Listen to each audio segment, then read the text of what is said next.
morning. Excellency Ms. Rosalie Matondo, Minister of Forest Economics of the Republic of Congo. Honorable Mr. Christian Ruck, Facilitator of the Congo Basin Forest Partnership. Ladies and gentlemen, I have the honor to be here with you to moderate this important side event, which is entitled Co-Creating Solutions Together with Natural Tropical Forest, the Republic of Congo, and the private sector. Before we start the program, I would like to invite Dr. Christian Ruck, who is actually our host today. We are here at the COMIFAC pavilion, and the host is, of course, Dr. Christian Ruck, Facilitator of the Forest Program Partnership. Dr. Ruck.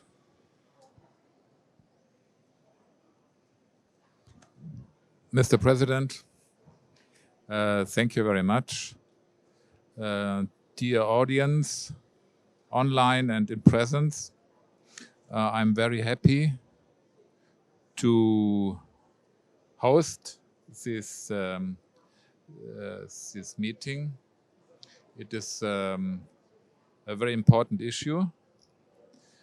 I myself lived for several years in Central Africa and worked for the KfW, and so we had a lot to do with this topic, and I think it's very exciting to hear and to discuss how we could proceed with the private sector in the Congo Basin and what are the solutions offered by PPPs and by the private sector for the big topic of the conference, the climate and the tropical forests. So looking forward to solutions. Thank you very much, Dr. Ruck, for your kind words. And we, of course, thank the COMIFAC here at the COP26 in Glasgow. Climate change is, of course, the subject of this conference, and the forests play a very important role.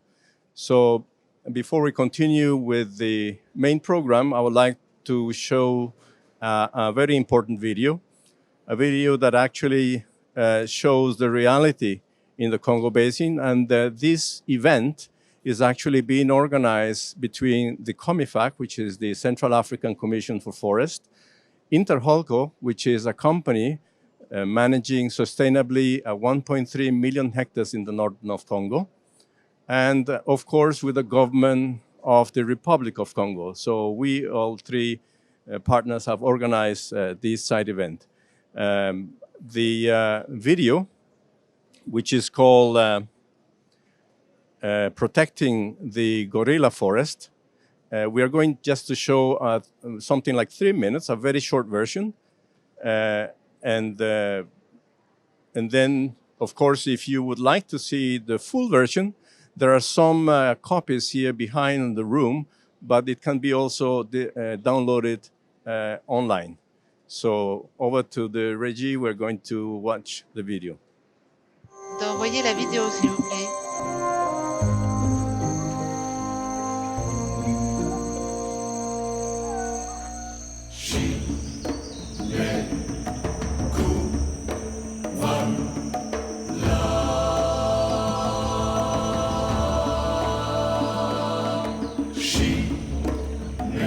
An area of vast rainforests at the heart of Africa, the northern region of the Republic of the Congo. There are landscapes here that no tourist has ever seen. It's the home of the gorillas, more precisely, the western lowland gorillas. There are more of these great apes living here than anywhere else.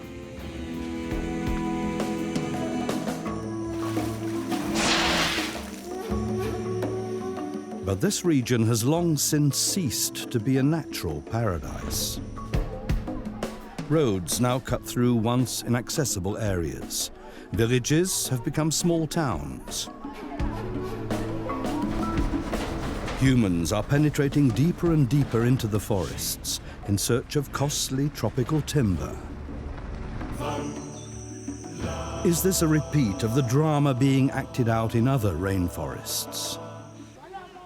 La forêt, qui est une source de vie, doit continuer à vivre, doit continuer à rester. The forest is a source of life. It must continue to live, continue to survive. The people who live around the forest also need it, for harvesting timber, for example, for making use of all the flora and fauna that's here, such as for herbal medicine. Mais donc, pour For economic reasons, we must be allowed to carry on using everything the forest provides, but we must do so judiciously. The secure home of the gorillas in the north of the Republic of the Congo has now grown to nearly twice the size of Belgium. This success is due not just to the national parks, but above all to two timber companies that the outside world has so far hardly even heard of. The logging village of Ngombe has grown into a town of 10,000 inhabitants. There are 2 football teams, a hospital, clean water, and free electricity for the staff of the timber company. The region could become a role model for the whole of Central Africa, for the world's second largest area of rainforest after the Amazon. Nature conservation and tropical timber bearing the FSC label, national parks and sustainable forestry. Together, they represent hope for the rainforest, for the benefit of humans and gorillas.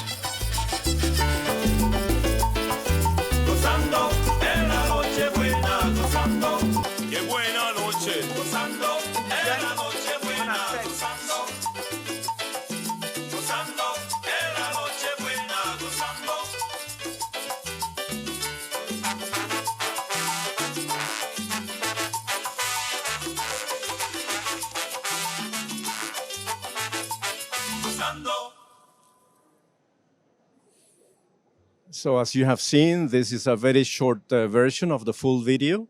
This documentary actually won the German's Nature Film Prize. So and this was in, the full version is there behind if you like to have one of these copies. Otherwise, you can download it from internet. There is also, if you want to learn more about Congo in particular, but also the place where INTERHOLCO is placed, which is northern Congo, in a place called Ngombe. There is a very interesting book, which I suggest, and this is The Central African Forest Forever. It's also available. And it is written by Meindert, Brouwer, and it's a fantastic book that I actually suggest you to read.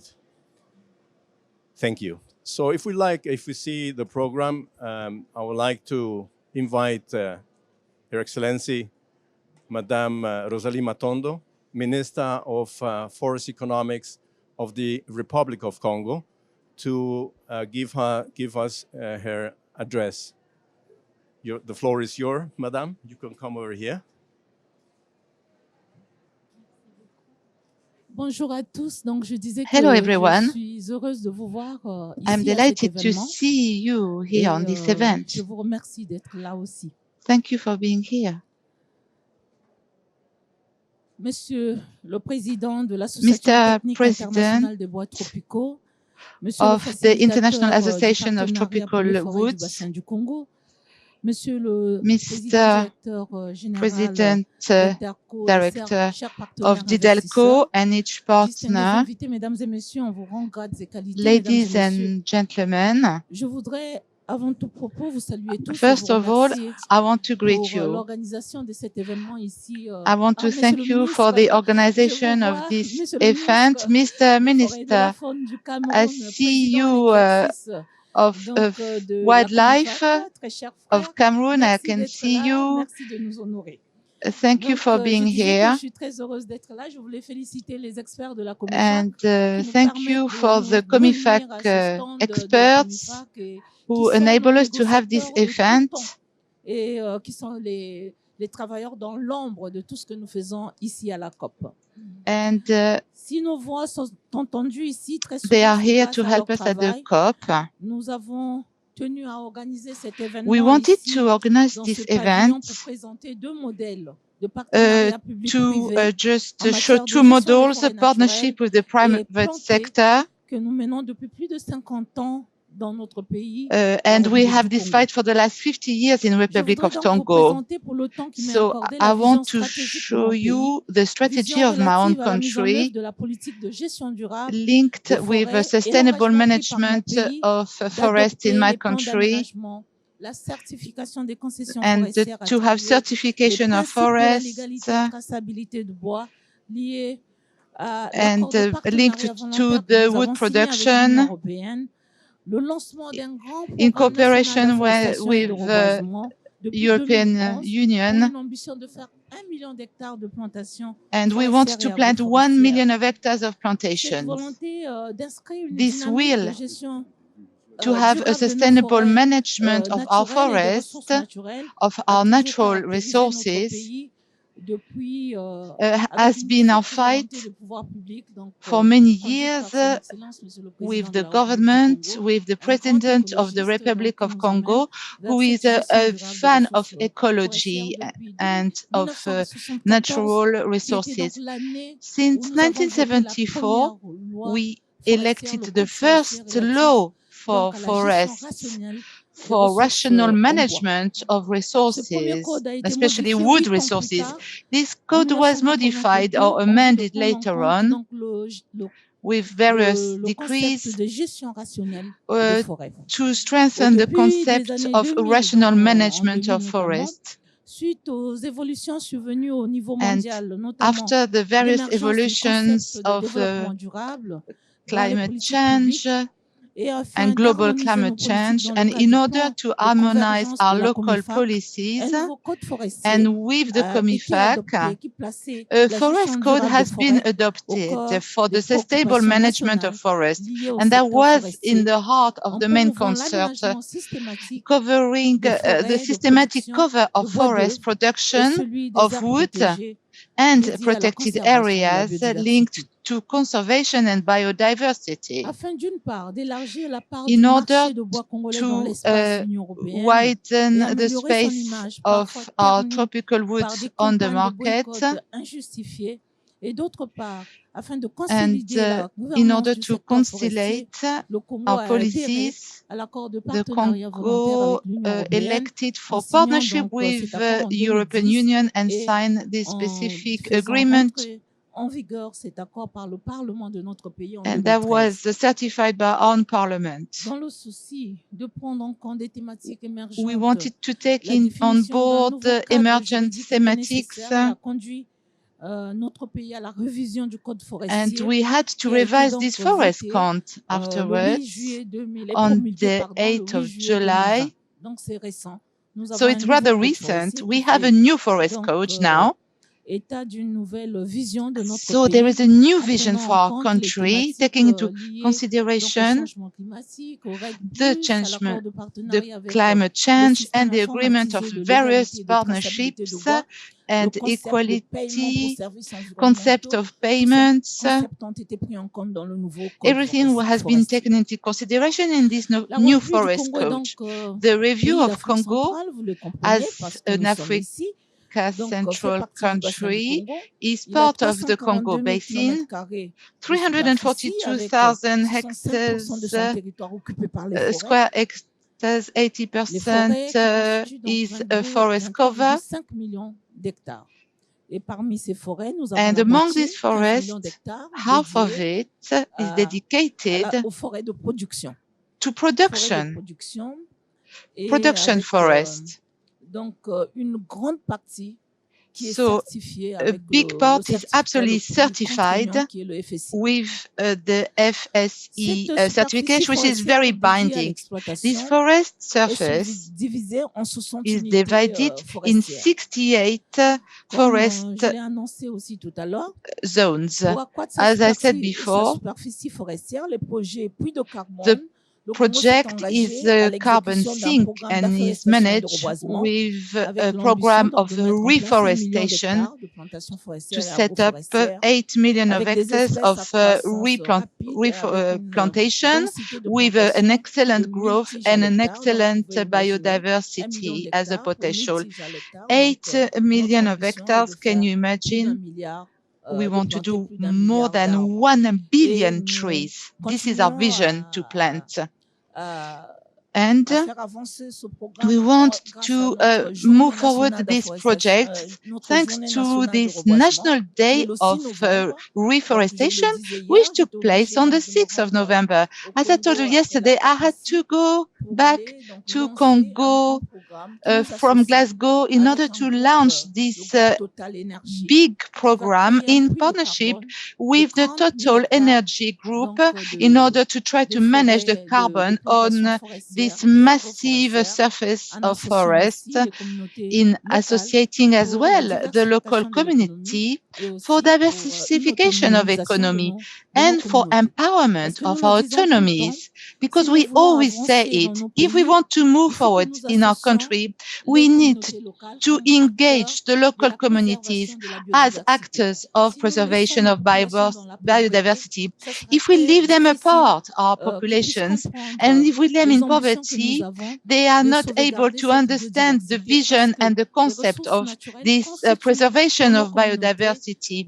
These resources are absolutely vital for these communities. It's their livelihood and it's their food.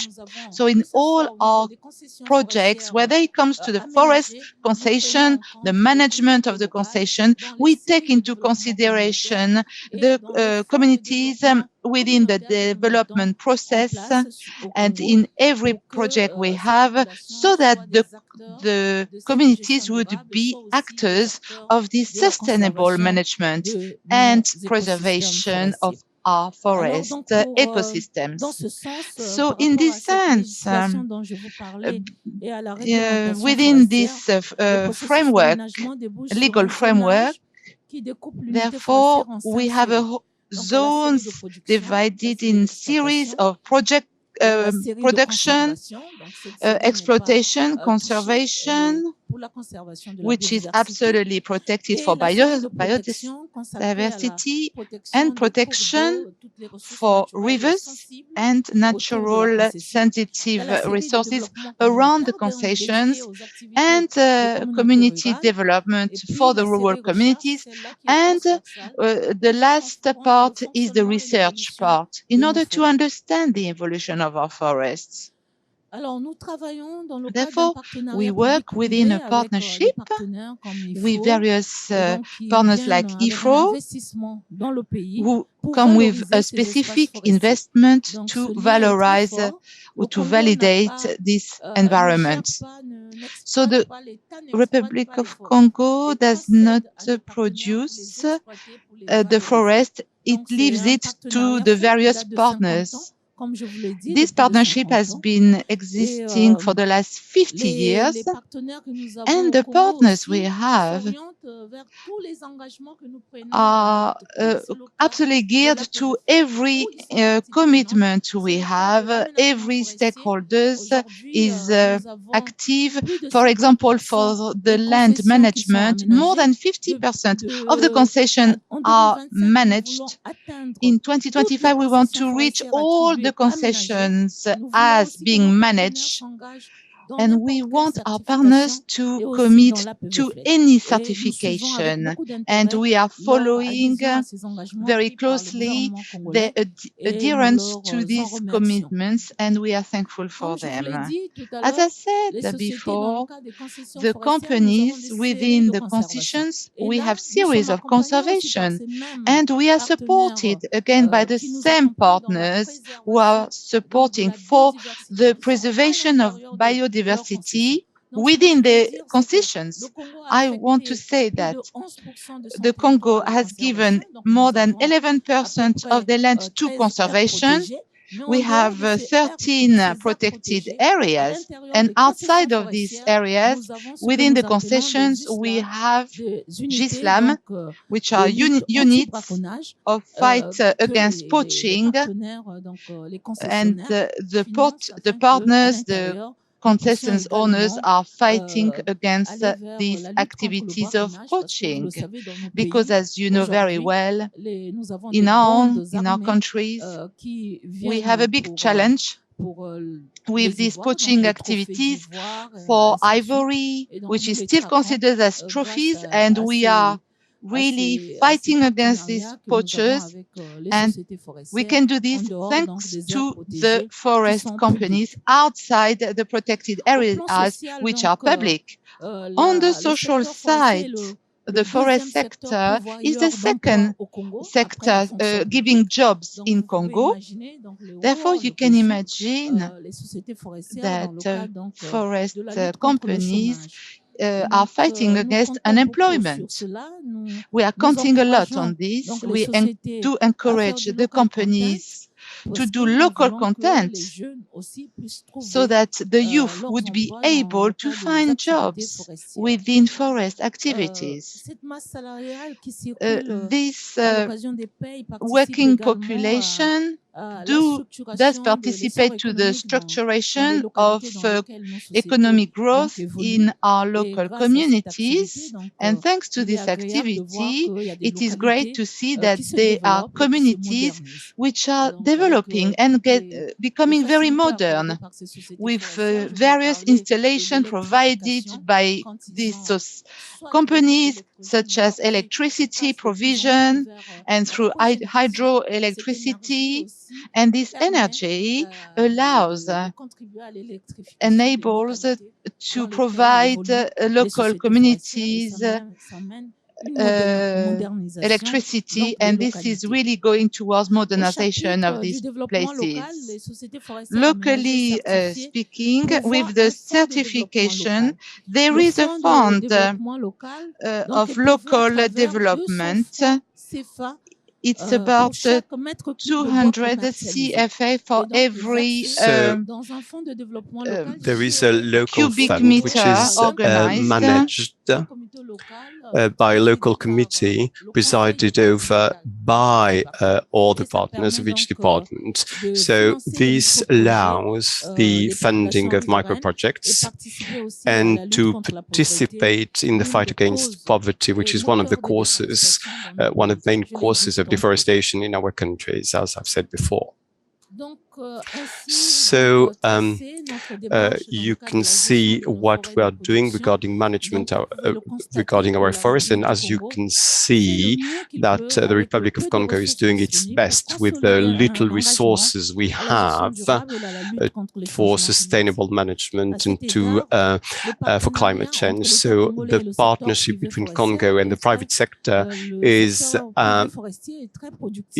very good, and will be supported by many partnership agreements. I've spoken of a new partnership regarding a carbon sink with Total. So we believe that many partners could come together with us so that we can create these carbon sinks, not only for Congo, but it's for the entire world, because we are all committed to fight climate change, because our planet is in danger. And we believe that this battle is a common battle with all the stakeholders. We can't say that the public sector are going to fight their own battle and the private sector are going to fight their own battle. We need to be together, and this is why we're here in Glasgow today, and this is why we wanted to organize this event, to show that this contribution together against climate change it is not only the public sector, but also the private sector. And at last, regarding the partnership, I've spoken with private partners. We also have a new project related to trade and sale of carbon in forest concessions. So you'll have a presentation. So the public sector, the private sector, apologies, is going to be with us to share the benefits linked to the sales in the sale of production zones. We thought that the only type of carbon we could sell was only regarding preserved forests, and now we're saying no. Now, weak impact exploitation can also mean the sale of carbon credit. So this is why we decided to have these side events to show how we are working together with a private partner in order to manage forest resources. And we are saying that we want to work with all partners. We have an international advocacy when very often people do not really know what they're talking about, because we are really committed to sustainable management. Thanks a lot for your attention. Thank you. Thank you very much.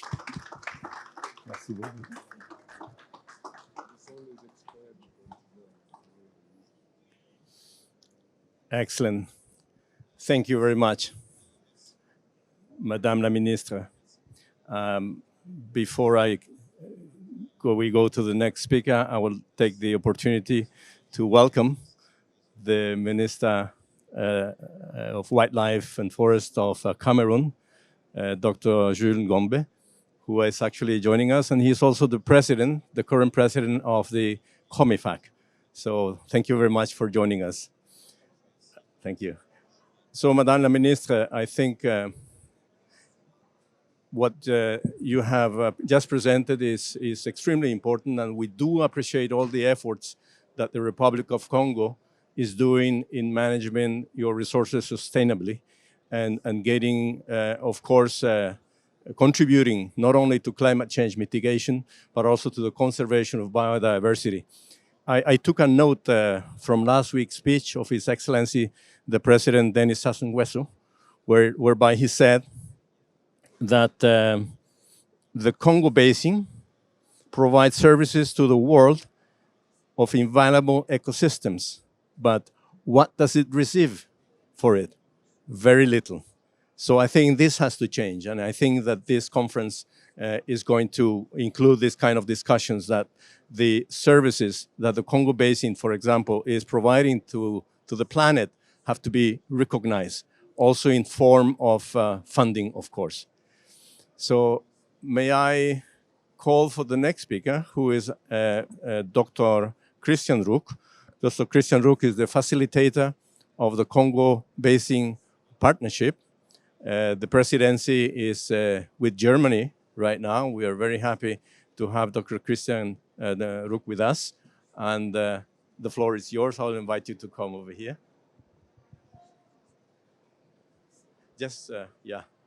This is the English, this is French. Thank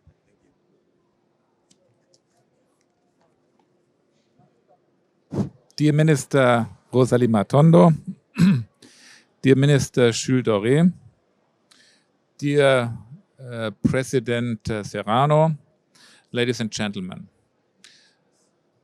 To begin with the last words of the President, yes, we all are struggling for a better remuneration of these ecological services of the second biggest lung of the world, perhaps the most important lung of the world now. And is exactly in this context where we are discussing today. So what has to be done to save the functions of of the Congo Basin. So 3 things. First, conservation. And as there are already a lot of protected areas with their precious functions also for the biodiversity and the climate in the Congo Basin. Second, restoration. Restoration. There's a huge opportunity and a huge necessity to restore landscapes, a little bit everywhere in all these countries. But the third thing is sustainability of the land use. And there's also a lot to do. Sustainability of land use, sustainability of mining, for example, is a big issue. Sustainability of building dams and other infrastructure is a big issue. Urban development. But, of course, a big issue is sustainable forestry. And there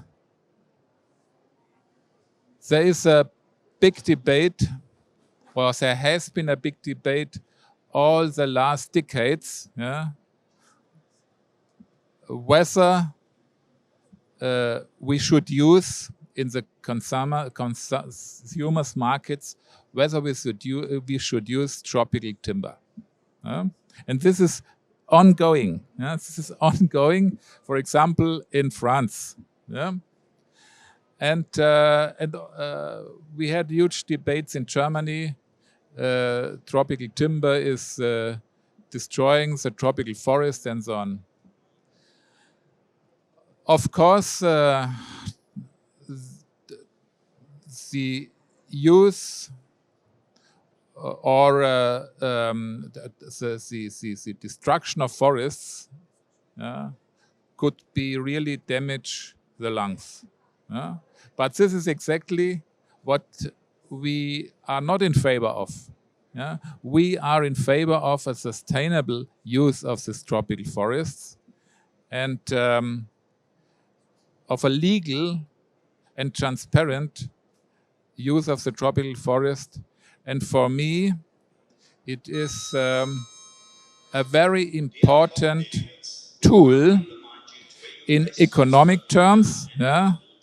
Madame la Ministre, you have mentioned that. It's a very important tool of development. But, and this is a precondition, if it's sustainable. And I thank you very much, Minister Matondo, for your speech, because that paved a little bit the way for my words. Because you mentioned all these necessities and all what you have done in this PPP. It's, I think, crucial to establish PPPs. Because on the one hand, sustainable forestry is complicated, especially in the tropics. It is complicated. You have to have a big knowledge of the forest, also the social dimension, of the ecological dimension, and you need really professionals, experts to manage it. And this is very often the case in these private enterprises, which are very often also in the basin for a long time. I know the German history a little bit of Congo and the concession. But the second thing is, you need also experts on the administration side. They have to watch and supervise what is happening in the bush.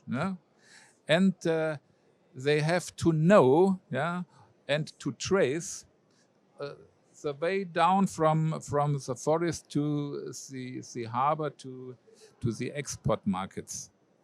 And this is why it is very crucial, this combination of a good administration, a political will on the one hand, and on the other hand, of these experts in the private sector.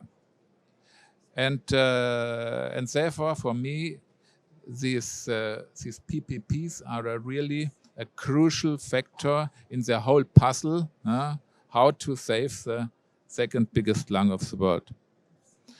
And there are challenges. You mentioned many of them.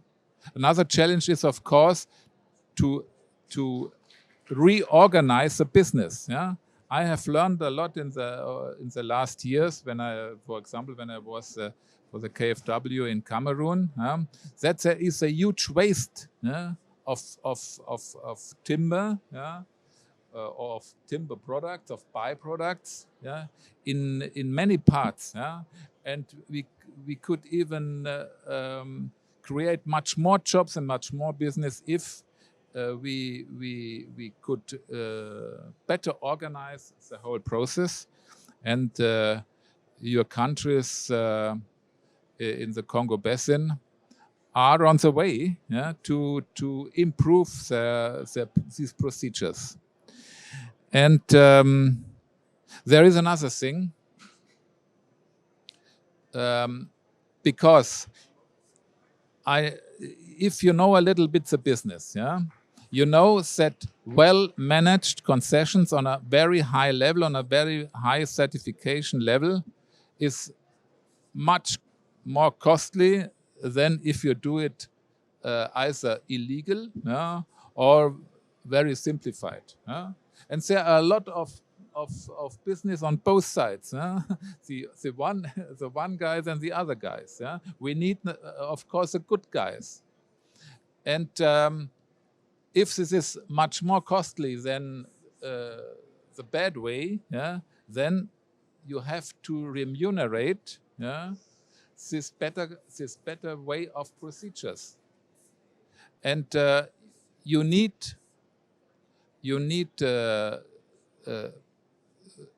conditions on the side of the administration and the politics in the countries, malus bonus system, but you need also the remuneration on the consumer side, and there is also a lot to do on the consumer side. So the objective must be that this consumer power in Europe, in America, but also more and more in China, that this consumer power helps the good guys and the good countries to sell their products. And this is, for example, only the case if you have a trustful label, where also a normal, not an expert, a normal consumer can go to the supermarket and say, I want to have tropical timber with a good certification. What is the label? And there, I think, is a lot to do. And of course, we discussed in these days also the difficulty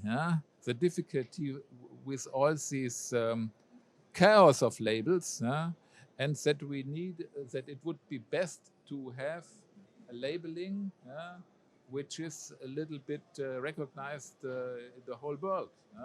I don't know whether it's possible, but I think this is a big task also on our side. And it is a crucial time now, because in Europe we are discussing the future of FLEGT. It's the future of this regime of imports and exports, avoided imported deforestation, and so I would really make efforts also to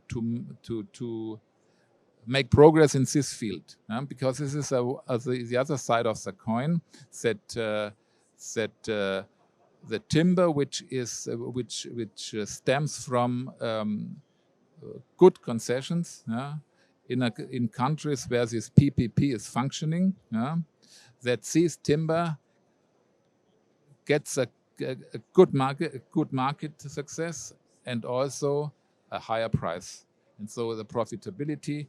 And then we have again reached our objective, that sustainable management, sustainable land use in the Congo Basin get remunerated. And this is, at the end of the day, this is one of these most important puzzles of the whole picture. Yeah, so far, thank you very much also for the good guys. Thank you very much, Dr. Ruck. Thank you. Thank you very much, Dr. Ruck, also for recognizing the importance of the tropical forests that also need to be sustainably managed to produce. Since we are a bit short of time, I'd like to introduce our next speaker. Our next speaker is Mr. Ulrich Grauert. He's the CEO of INTERHOLCO, the company that is co-organizing this together with the COMIFAC and with the government of Congo. And he's going to tell us something about his company. Uli, the floor is yours. Thank you.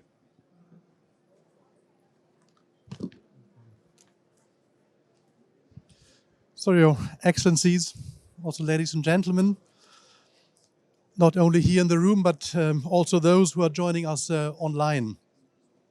The COVID-19 pandemic has shown us how devastating a global and cross-border impact can be. Climate change and biodiversity loss, however, are no different and pose, in fact, an even greater existential threat to the people on this planet. As INTERHOLCO, we are aware of the situation, and we want to take our part of this responsibility. We are foresters by heart, and we are working in natural tropical forests in the Congo Basin and Africa. And we'd like to share some insights into the work we daily do. So INTERHOLCO is a leading international producer and supplier of hardwood from Africa. Headquarters are based in Switzerland, and our operation site is in the north of the Republic of Congo, Brazzaville. We take care of the whole value chain, from selective forest harvesting operations and wood processing industry until final delivery to customers in over 40 countries worldwide.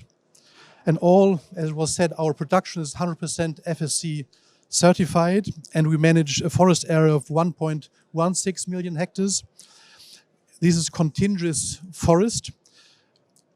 So it's the largest single certified forest concession in the tropics worldwide.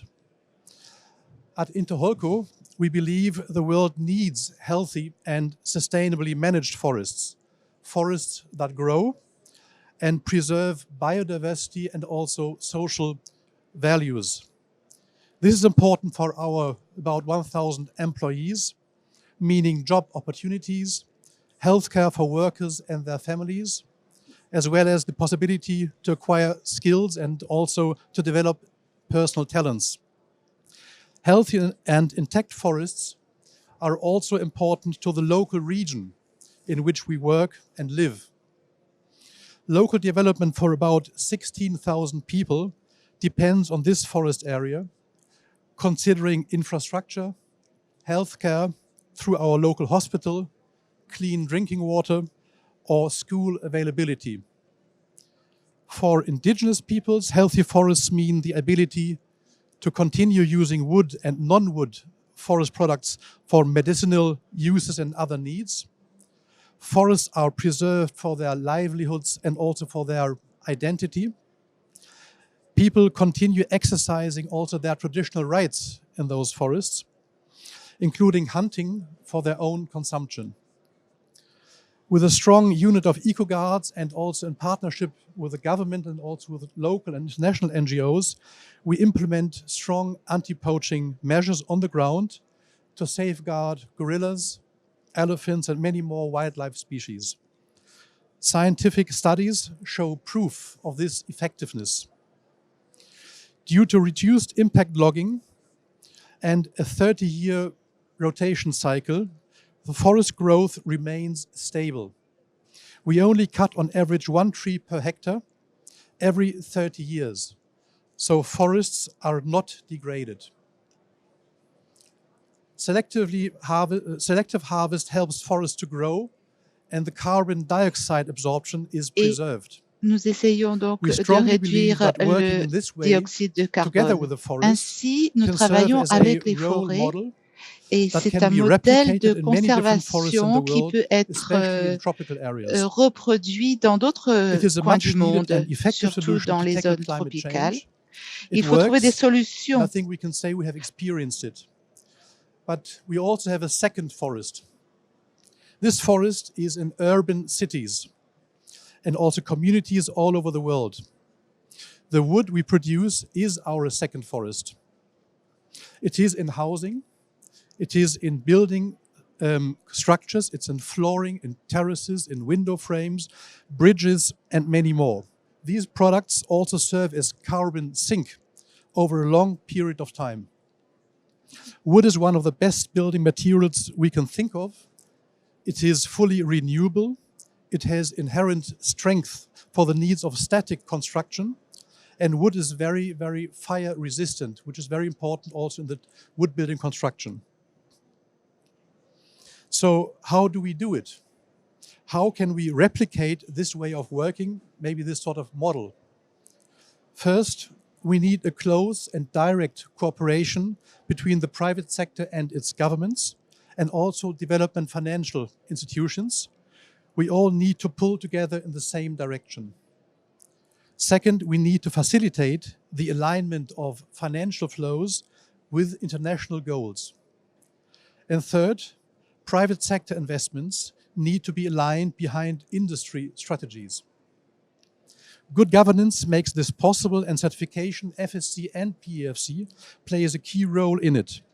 The ecological functionality for water, climate and biodiversity is preserved.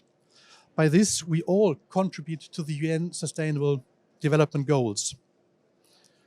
And our performance and intentions, it's all about working together, acting together. We need what we say a covenant culture, an alliance. And we need to do things together because I think you said things are difficult. I would say things are very complex. And a single sector activity cannot bring solutions which we urgently need. If we work together, we will be much more effective and much faster together if we work hand in hand. At this point, I also want to express my deepest gratitude to all our employees and their families for their efforts being made, especially in these difficult COVID times. They are really doing a great job. We need this alliance also between the private sector and its governments, same as between the private sector and its investors, but also with NGOs, with scientific institutions, local communities, with customers and suppliers, but finally also with end users. It's them who buy, it's them who steer the market. You said they have the power of the market. So we encourage any actors and parties interested to contact us and work proactively together with us. His Royal Highness Prince Charles said just lately during COP26, the private sector can speed up timelines dramatically when everyone agrees on the direction. So there is absolutely no doubt in my mind that the private sector is ready to play its part and to find a way forward.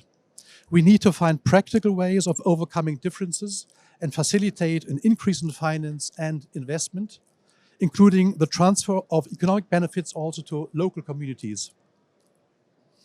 The growing recognition of the role that Africa's forests play in climate regulation is now translating into actions which can bring much needed economic benefits to local communities for whom these forests are home.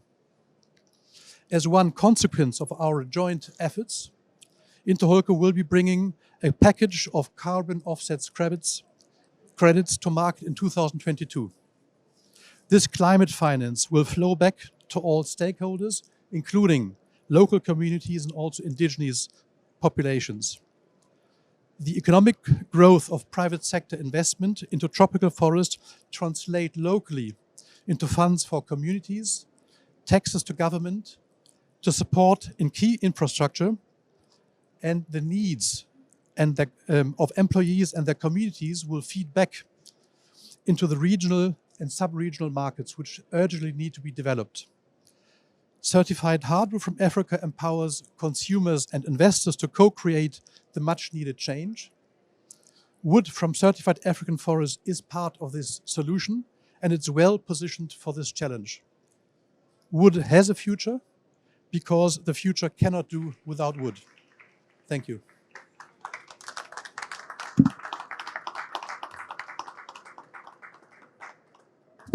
Thank you very much, Uli, for your excellent presentation. And you not only presented the activities of your company in terms of production, but also the role that your company plays in preserving the forest and the socioeconomic benefits that the forest brings. And actually, we also appreciate your proposal regarding the public-private partnership, which could be a way forward as an alliance to work together towards sustainable development. May I introduce the next speaker? The next speaker is George Boundzanga.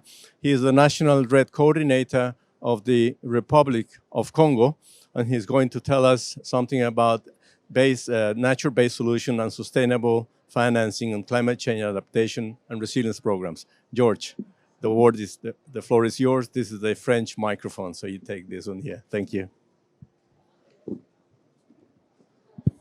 Merci. Thank you. Leurs Excellences, Your Excellencies, Madam Minister, Monsieur le Président, Your Excellencies, Ministers, Monsieur le PDG, Mr. President, Mr. CEO, distinguished guests, ladies and gentlemen. In a few words, I will talk to you about RED Plus. Republic of Congo is a model of partnership and as well a model, it's a nature-based solution for sustainable financing of adaptation schemes according to climate change. The Republic of Congo is involved with this since 2008. This process is inclusive and participative, but unfortunately, it has become very complex when it comes to its implementation. In our country, it was validated in 2018 by all the stakeholders and approved in the same year by the Council of Ministers. It started to produce fruits when it came to partnership afterwards. This model of partnership begins to put my country in the radar of countries which try to position themselves in the carbon market. Some agreements have been signed. I could quote some of them. We have the letter of intent, for CAFI, signed by His Excellency President of Republic of Congo and the French President to finance the national strategy RED Plus. As well, we have a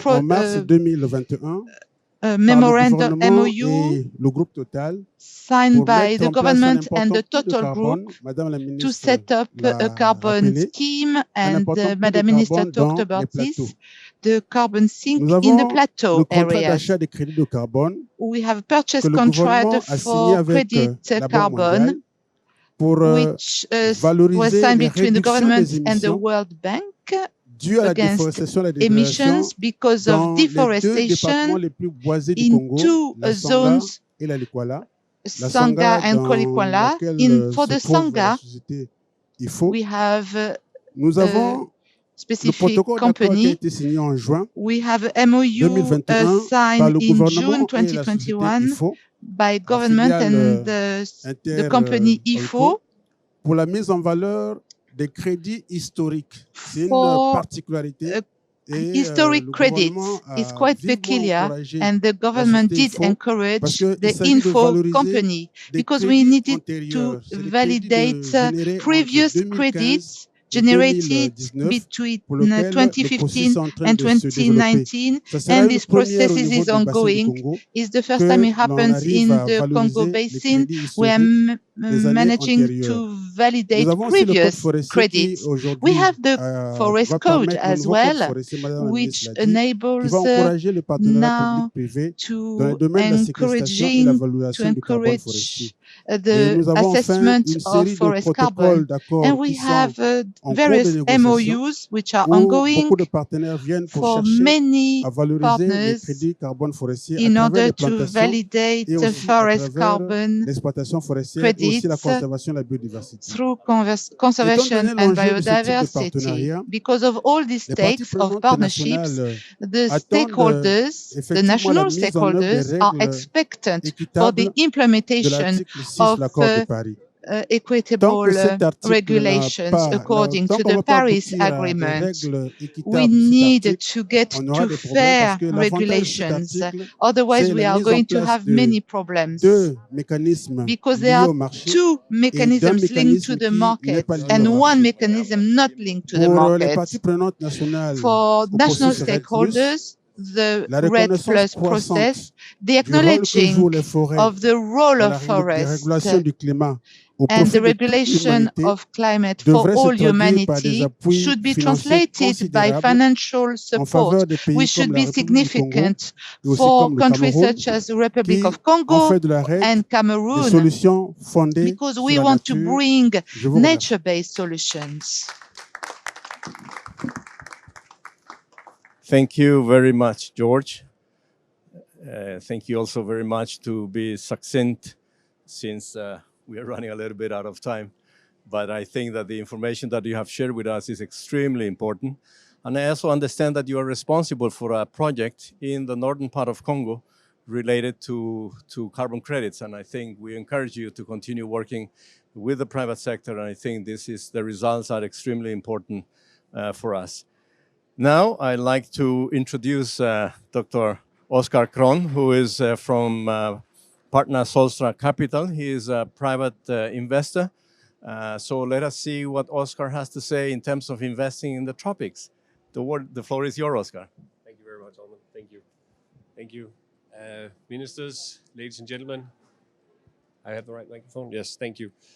So we are an investor, and we're very proud to be an investor in INTERHOLCO and to be part of that mission as described by Uli, to sustainably manage and protect the natural forest in the Congo Basin, and at the same time to offer the ability to provide the population a basis for a good and decent living and a local economic growth. By joining INTERHOLCO, we have chosen this particular space, this biodiversity hotspot, if you like, to engage in the fight against climate change. Some 6 million hectares of deforestation occurs yearly on a global scale. A large part of this is taking place in the natural tropical forest. And this is mature forest that is being destroyed, which contains large stocks of carbon, several hundred tons of carbon being emitted per hectare. Now, the global loss of forest contributes some 5 million tons per year, 5 billion tons CO2 to the atmosphere per year, which basically actually contributes about 10% of man-made emissions. This number seems, unfortunately, to be growing. So from that perspective alone, you can see it's obvious that the mission as set out by INTERHOLCO is an important one. Sustainable natural forest management, as it's carried out today by INTERHOLCO, is a significant contributor to the reduction of deforestation and the preservation of biodiversity. It's a significant step in the right direction of reducing carbon emissions, and so it's an important goal also as financial investors to pursue and to support. However, I think there is a bigger perspective for a company like INTERHOLCO, and I think we can do more from this starting point, which is why we have chosen to engage in this support of the business. We think that INTERHOLCO's business model for sustainable forestry, as it's being perceived or being executed today, could contribute as the valuable core of an expanding value chain. I believe that this forestry business is uniquely positioned to enter into large-scale reforestation programs It's a plan that we have already initiated within INTERHOLCO. Obviously, we need to build knowledge and capabilities to implement this. However, being the manager and the caretaker, and as such, you can say the protector of more than 1 million hectares of natural forest, of which already today 30% is laid out as preserved forest, we see INTERHOLCO as very well positioned to actually take on the challenge of growing and regrowing natural forests and natural tropical forests in a massive scale. So this is part of our expanding business plan. Thank you, thank you. So we think reforestation holds a significant potential here. It needs to be done in a way where it absolutely meets the highest standards and ambitions. We need to focus on true CO2 removals and durability, you can say real permanence in what we're doing. And I think there is, we also see the possibility to see reforestation in combination with the forestry management that's carried out by INTERHOLCO to represent exactly that sort of long-term plan that enables reforested areas to then continue to be managed in a sustainable way and to, shall we say, be a long-term fight against the climate change, while at the same time continuing the goal of providing economic growth. The tropical forest can sequester some 10 tons of carbon every year, and it makes the rainforest one of the most efficient ways of sequestration of carbon emissions. So it makes sense, not only for us as investors, but for a lot of the world actually to focus its resources here. About 2 billion hectares of rainforest and forest in general has previously been destroyed, not particularly in Africa, actually more than South America and Southeast Asia, and actually the Congo Basin still stands strong as one of the net carbon sinks of the world. Further, I think beyond the reforestation and the ongoing sustainable forest management, we have initiated a program and are investing into bioenergy with carbon capture storage as a production at our production site in Ngombe.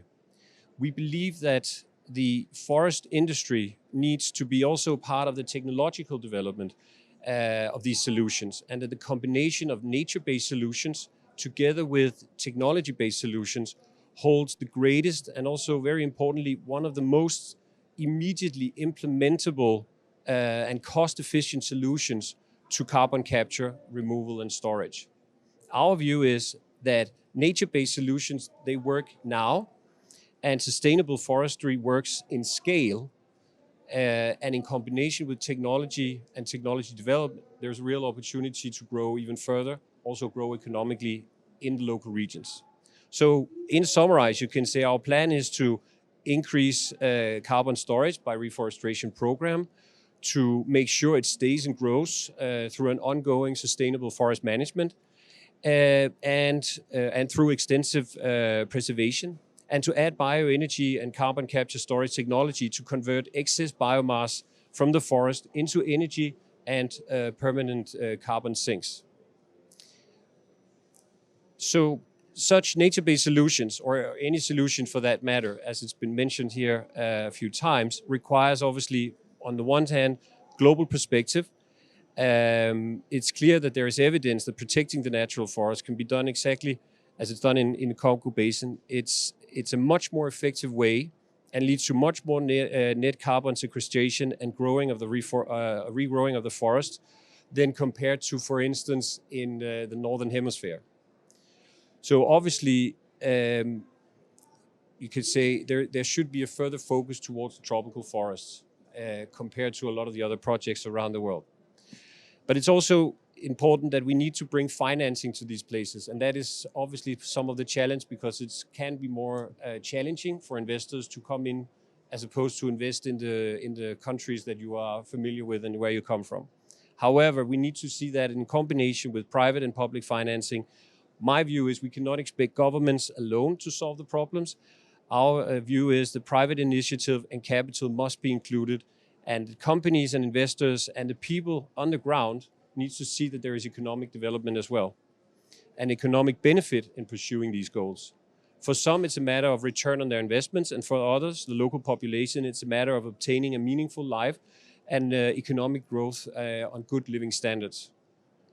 So our goal with this investment is to prove that it can be done that the comprehensive business plan and business model can be developed and implemented, balancing the fight on the one hand against climate change, on the other hand generate local economic growth, and also provide a return for those involved. And I hope we succeed in the sense that either others can join us or others can copy what we are doing, and that's our ambition. Thank you very much. Thank you. I hope it's fast enough. Thank you very much, Oscar. Excellent. Thank you very much. We're happy that we also have a private sector investor with us. Let's not forget that one of the 4 goals of this conference is actually mobilizing funding for sustainable development, and this is one of the ways. Thank you very much, Oscar. Considering that the time is not our best friend, and we already over the time, and I apologize for the interpreters and our colleagues working around here. So maybe we'll take 1 or 2 questions from the floor before we close. So I might take the first question to Your Excellency Minister Matondo, just to open the floor a little bit. Excellency, if carbon funds are going to flow into your country, where would that fund go? What sort of investments would you like to do? You can come over here, Excellency. Thanks a lot, President. Indeed, you could wonder why we're insisting on this flow into our countries.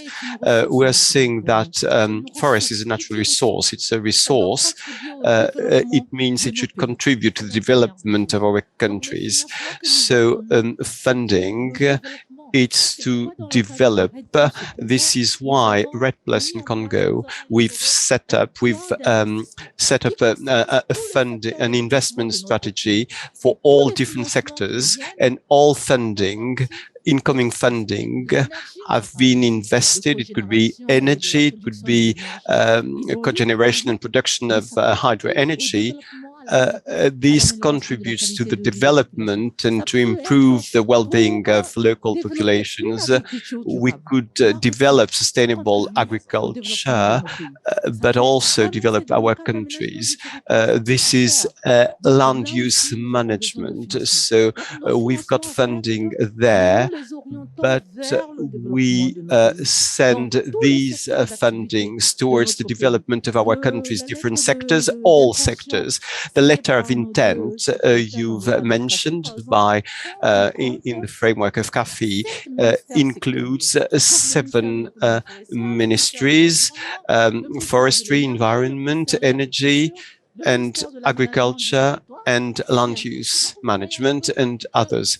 So you can see it's a common commitment with the public sector, and the funding we are receiving, and the pledges that have been made here at COP26. So if we want management to be at the heart, we need to improve the well-being of local populations for our local communities. C'est très, très bien. Merci. Alors, Merci. You know, it is important we understood that the forest gives right now a certain value in terms of products. You know, we need to get the vision for the future in adding more value to the forest. I would like to ask Dr. Oscar Crohn, what is your views in terms of what can add more value to the forest, so to improve its economically output? Yes, thank you very much. I think, well, I tried to describe it before, as I said, in terms of the expansion of the value chain as we see it. What we're trying to do actually right now, and what INTERHOLCO is in the process of implementing, again, with some financial support from our side, is to improve the efficiency of the forest operation. So continues, even though I think we've done a lot of due diligence in looking at companies, INTERHOLCO is one of the most efficiently operated companies, but still they strive to increase that efficiency. So to take out, in theory, you could say, take out less of the forest, but to produce more local products, and actually to make a better use and a better benefit, having less waste and less waste side product coming out from the forest. I think that's a very important part. So to continue to strive for efficiency locally is actually a very tangible and right now very effective way of improving the use of the forest. Thank you. Thank you very much, Oscar. Thank you very much. So we actually run out of time. I'm sorry, but first of all, I'd like to thank our both ministers here. Minister Jules from Cameroon, it's an honor to be here with you. And also Minister Matondo, thank you very much for being here with us. And all of you here in the room, but not only in the room, but also those that are actually connected online. I heard that there are about 300 persons connected online, and this is very important. I'd like to thank, of course, our interpreters who did a great job. Mike, who is running the video and the streaming. Thank you very much. But before I close, I would like to invite Dr. Christian Ruck, who is actually our host. And again, we thank once more COMIFAC for hosting this very important event. I think the presence, your presence, demonstrates the importance of this event, and also the persons that have been that are connected online. Dr. Ruck, your closing words are most welcome. And thank you all for being here. Thank you very much. Enjoy the COP26. Thank you.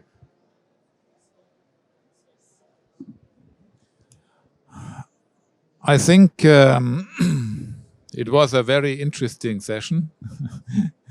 For me, it was also a session in the right direction. Yeah? And we saw exactly what we need, the cooperation of private and public sector in the Congo Basin and beyond the Congo Basin. And this is, I think, what is needed for the future and to preserve the functions of the most important lung of the world. And so thank you very much for all, and let's proceed in this direction. Thank you very much, Dr. Ruck. Thank you very much. And thank you, all of you. Again, have a good stay and very fruitful meeting here in Glasgow. Thank you very much.